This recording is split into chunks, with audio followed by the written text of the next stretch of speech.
વ્યાસ સ્વરૂપ જોગી દાદાને મારા પ્રણામ. સંગીતના સૌ રસ શક્ય અતિ સુંદર મવા માટે કહેવાનું ન પડે. જ્યાં વિશ્વની વિભૂતિ મોરારી બાપુના પગલા પડ્યા હોય ત્યાં આવાજ વધુ. તો સૌ સંગીતકાર મિત્રોને મારા પ્રણામ.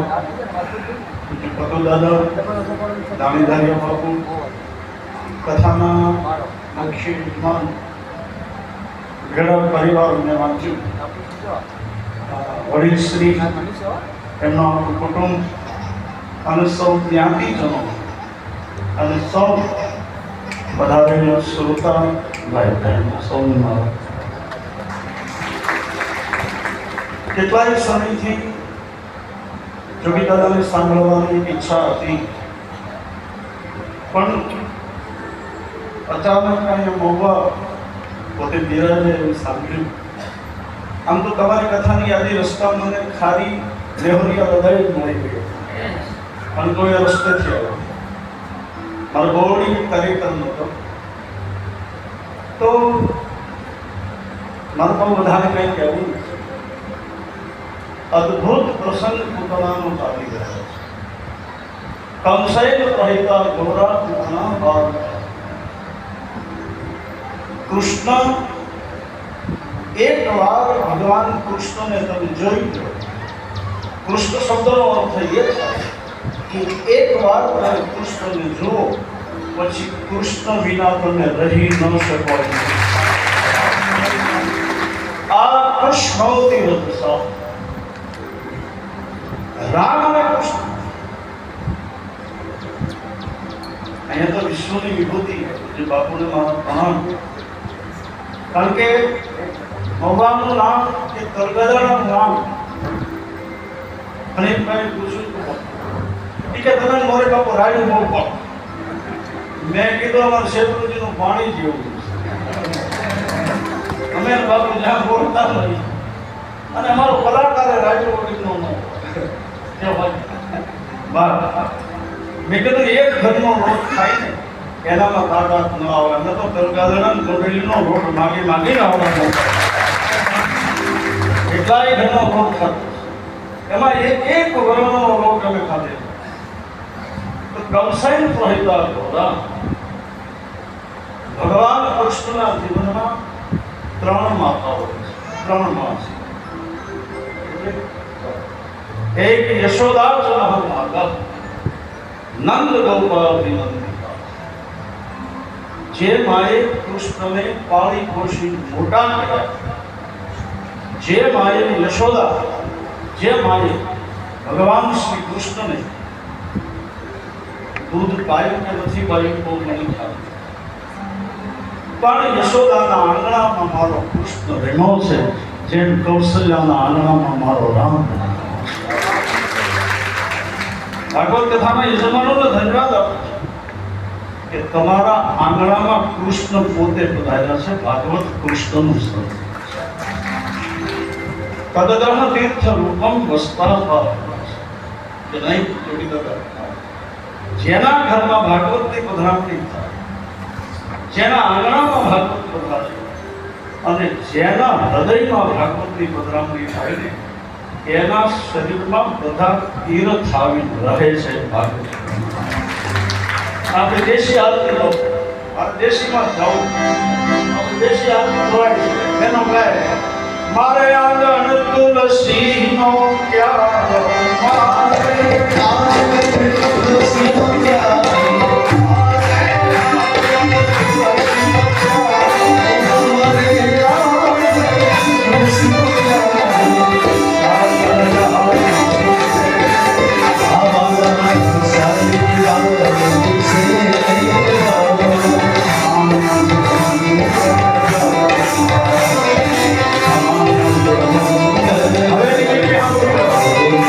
હવે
દાદા જેવા એક બાલ સ્વરૂપ સુખદેવજીને પવિત્ર બ્રાહ્મણ કથા નથી કરતો. ઘણા વર્ષે તો નાના હતા ત્યારે મને ખાવાને નાના, અને એની મમ્મીનો એક પ્રસંગ મને યાદ આવે. જશોદા માને મારા પ્રણામ કહેજો. એને મને કીધું હતું, મારી મમ્મીને, કે બાપુ મારા જોગીનું મુખ થાય. મેં કીધું એનો કૃષ્ણ છે, માં તો ચિંતા મન કરતી. જેને કે સાધુઓના ઉતાવળા હોય ને એનો દીકરો ભાગવતનો કથાકાર થાય.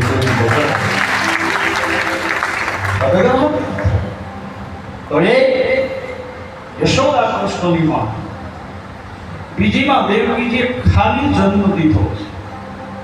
મારો હરિ ગર્ભમાં નથી. એક જ જન્મ એવો છે ભગવાનના 23 અવતારોમાં કે માના ગર્ભમાં આવ્યા, અને એ અવતારનું નામ છે ભગવાન શ્રી રામ. કારણ કે રામ સિવાય કોઈ માના ગર્ભમાં છે. કૃષ્ણદાસજીએ અદ્ભુત જાદીન તેરાદી હરિયાય सकल लोक सुख प्रतिपान जादिन ते हरि गजबलियान जादिन ते हरि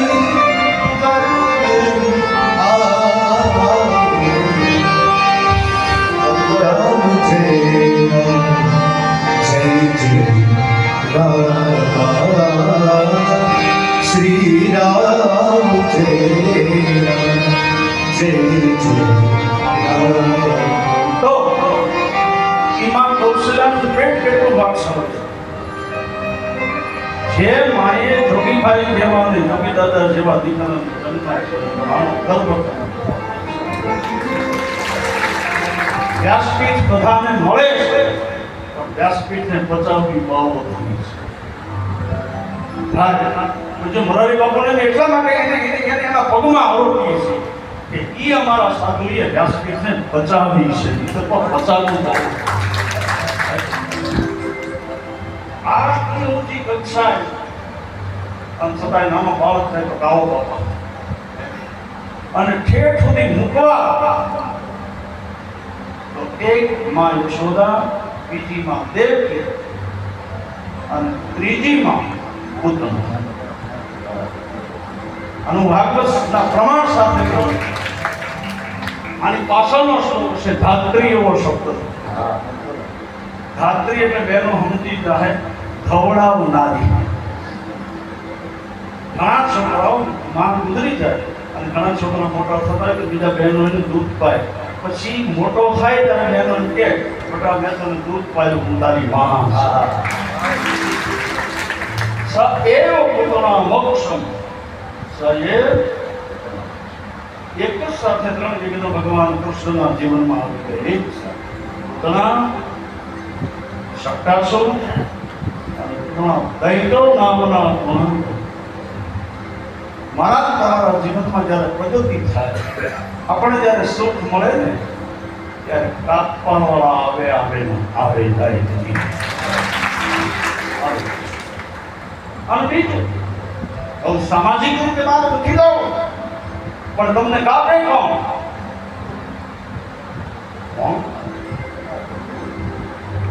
તમારી સામે બેસે અને તમારા જે વખાણ કરતા હોય ને એ જ કાપે.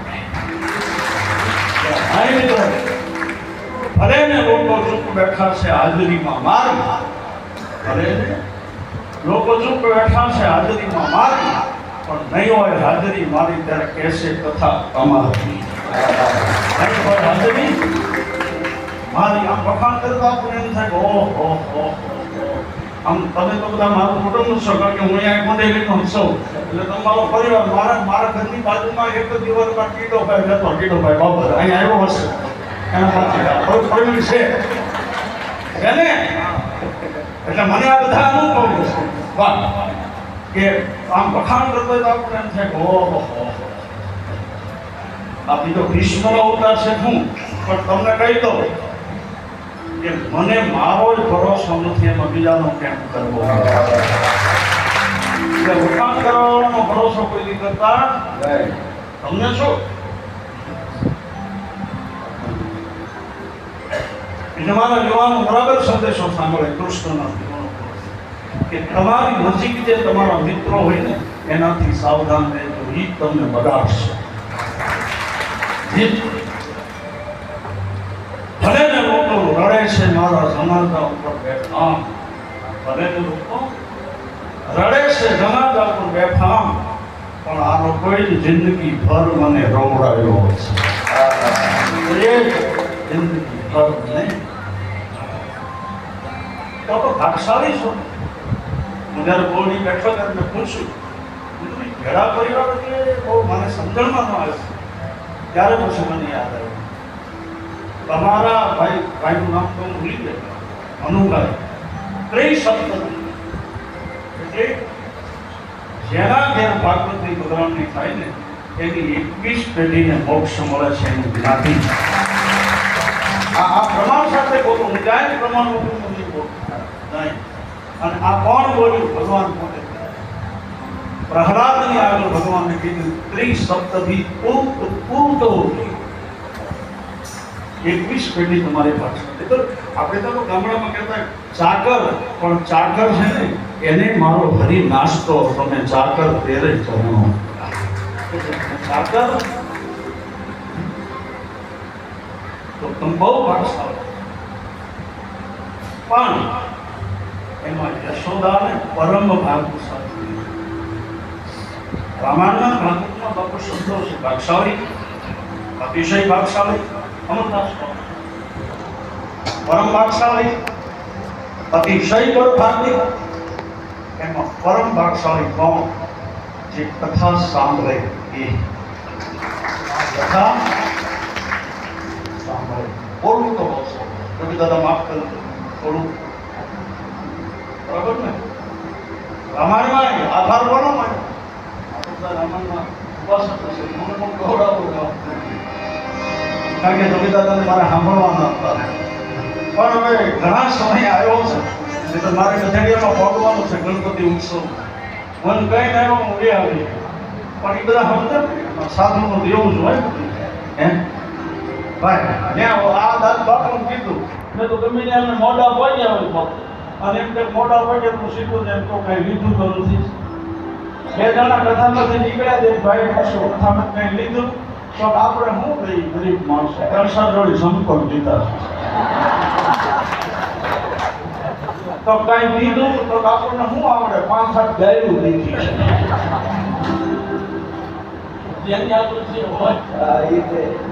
પૂજ્ય સચ્ચિદાનંદ સ્વામીનો એક શબ્દ હું વાંચતો હતો આજે કે સારો માણસ ગમે એટલી મુશ્કેલી આવે એની હારત છોડતો નથી, અને નીચ માણસ એ ગમે એટલી હલકી કક્ષાએ જાય તો તમારું ખરાબ કરે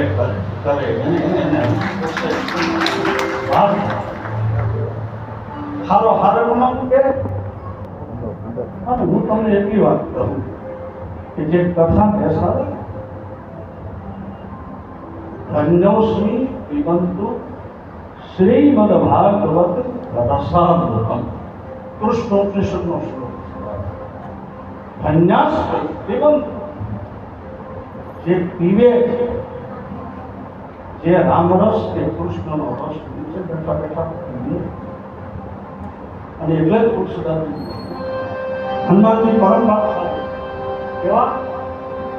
રામ રસાયણ તુમ્હારે સદા